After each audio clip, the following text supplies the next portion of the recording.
Біреуіңіз таныстырасаңыздар жетеді. Қазір полиция келіп тұр мына жерде. Бала бифтердікі ғой базар, я? Иә. Ешкім келмеді? Келмей ме екен? Жандос жұмыста ма, Тасов? Жиналыста.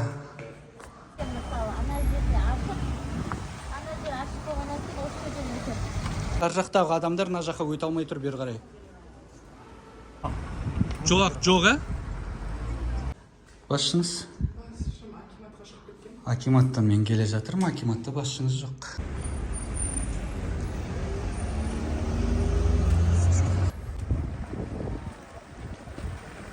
Көңіл болсын, аса құрметті қазағым, назарыңызда Жанбол Рахматулла. Бүгін 6 қазан, дүйсенбі, сағат 16:27.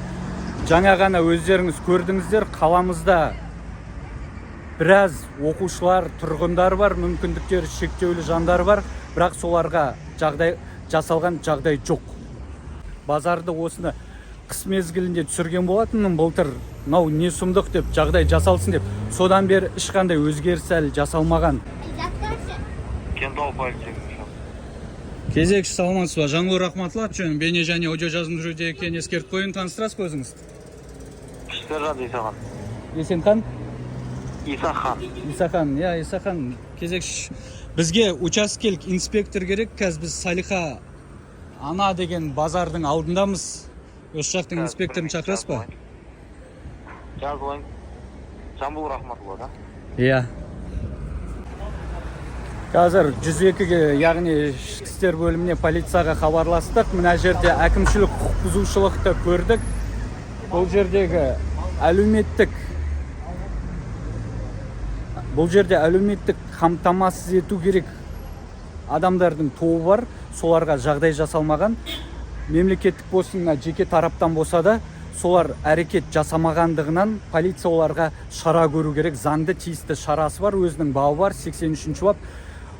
Әкімшілік құқық бұзушылық туралы кодекстегі 83-ші бап. Сол бойынша полиция жаңағы жол бөлімі болсын, коммуналды бөлімі болсын, жекеменшікті болсын, жауапқа тартып, мына жерді жасатқызу керек болған. Алайда полициямыздың өзі де бұл жер көрмеген ба, аңғармаған ба, мән бермеген ба, әлде салса да оларға іштеңе етпейді, қайтадан сала бер, бірақ бәрібір пандус жасамаймыз деп жүр ма, соны қазір анықтайық. Ең бірінші полицияны шақырамыз, қазір әкімдіктің жауапты мамандарын да шақырайық. Келе ме екен, келмей ме екен бақылайық. Алло. Саламатсыз ба? Кезекші прокурормен байланыстырасыз ба, Жанбол Рахматулла үшін?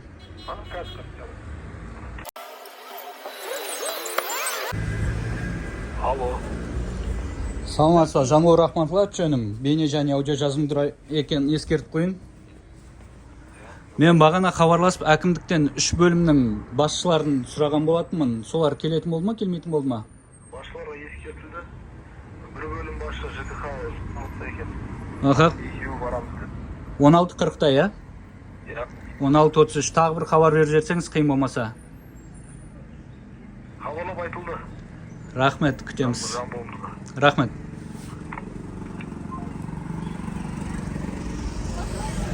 Прокуратураға хабарластық. Прокуратура әкімдікке хабарласып, жаңағыда осыған жауапты мамандарды, басшыларын шақырсын деген болатынмын.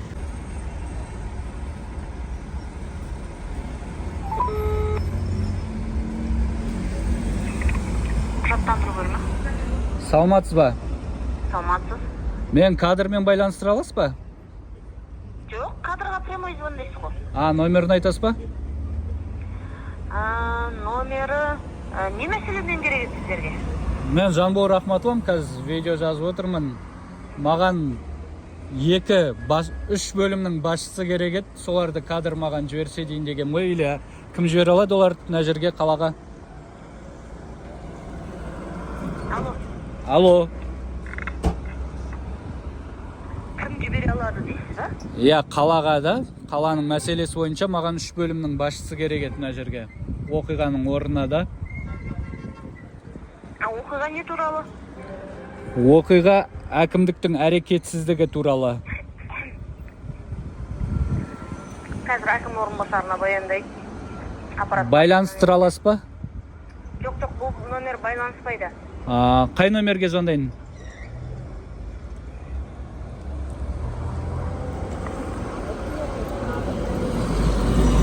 Қазір звондаймын сізге қайтып 2-3 минутта.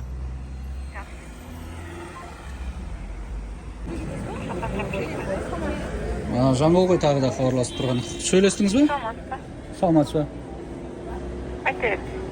Сіз Райхан апай емессіз ғой? Жаңа Райхан апайға хабарласқан маған 2 бөлім басшысы керек деген. Алло, ағай, даусыңыз бөлініп қалды. Айта аласыз ба? Райхан апай бар ма? Райхан апай қазір шығып кеткен еді жиналысқа. Ой, қойыңыз, жаңа ғана сөйлестім ғой. Жоқ, айтты сізді хабарласады қазір деп. Сосын не жауап бересіз? Бөлім басшысы керек деп. Иә. Қазір сол кеткен тұғын. Әлі білген жоқ қой жауабын. Иә. Жақсы, рахмет. Қазір қайттан хабарласа аласыз ба? Қанша уақытта? 5 минутта. Жақсы. 17:11-17:16 хабарласам. Алло. Кезекші прокурор мырза. Бейне және аудио жазым жүруде. Ешкім келмеді ғой? Ешкім келмеді? Келмей ме екен? Жамбылымызда біз хабарлап айттық. Біз енді оларды міндеттеп апару біздің құзыретімізге кірмейді. Қала әкімінің байланыс телефондары қала әкімдігінің аппаратына хабарласуыңызға құқығыңыз бар. Жақсы, сіздер қазір мына мәселе бойынша септік тигізе алмай тұрсыздар ғой сонда? Бұл мәселе бойынша біз хабарластық. Бару бармау олардың өздерінің құзырында, біз міндеттей алмаймыз. Жақсы. Олардың басшылығы бар өзінің, қала әкімі бар, аппарат басшысы бар. Олардың байланыс телефонда хабарлассаңыз болады. Рахмет. Кентау қаласының прокуратурасы әлеуметтік маңызы бар сұраққа септігін тигізе алмады. Өкінішке орай қазір полиция келіп тұр мына жерде. Келесіздер ме бері? Жамбыл Рахматулла аты жөнім. Бейне және аудио жазылым жүруде екенін ескертіп қояйын. Біреуіңіз таныстырасаңыздар жетеді. Жақсы. Мына жерге сіздерді шақырған себебім бір заң бұзушылық, әкімшілік па, азаматтық па көріп тұрған жоқсыздар ма өздеріңіз? Көріп тұрсыздар, иә? Мына жерге не жетіспейді? Мүгедектерге арналған құрылмаған бойынша. Яғни мүмкіндігі шектеулі жандарға, әлеуметтік әлсіз топтарға арналған мемлекеттің немесе анықтау керек жер қайсысы екен, кімде екен, мемлекетте деп ойлаймын, мемлекеттің жағдай жасамағаны жайлы шақырып тұрмын сіздерді. Бұл қазір тек қана осы жер емес. Шетке тұрайық былай. Мына базардың саламатсыз, жақсы. Мына жерде өзіміз сыпыламыз. Әкімдік, базар әкімшілік, қала әкімдігі мен базар әкімдігі мүлдем жұмыс тазалыққа мән бермейді дейсіз ғой? Әкімшілігі ойқа барсақ ақша төлегісі келмейді жаңа жинаған адамға. Жинаған адамды алғашқы кезде бір 2-3 жыл қойып еді. Ол бұл жерді сыпырғанда жоқ, өзіміз сыпырдық, көрмейміз да оны. Сіздерден базар әкімдігі, Балабиевтердікі ғой базар, иә? Иә. Балабиевтер сіздерден ақша алады, арендаға ақша алады, бірақ қоқысты жинамайды дейсіз ғой? Ақша алып, қоқыс жиналған жоқ. Қазір білмеймін, ақша ала ма, алмай ма, бірақ жинайтын адам жоқ. Мына жерге қаланың тарапынан да қоқыс жәшігі қойылмаған дейсіз ғой?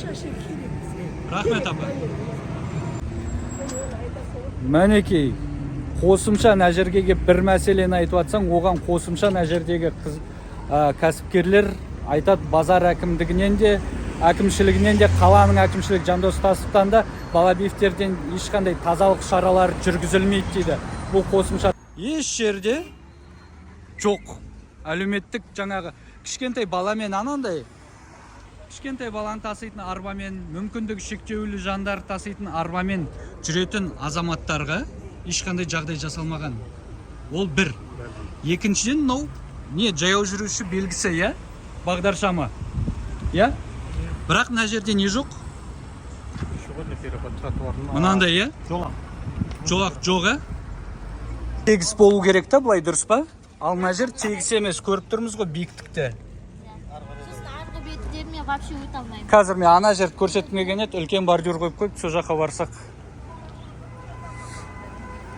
Жанбол Каспийге 100 теңгеден болсын донат жасайық қолдайық дейтіндер бар. Оларға Каспий 77-199-1991. Одан да кем емес қолдау түрі бар. Ол осы видеоға коммент, яғни пікір жазып, видеоны WhatsApp және де басқа әлеуметтік желілерде тарату. Рахмет.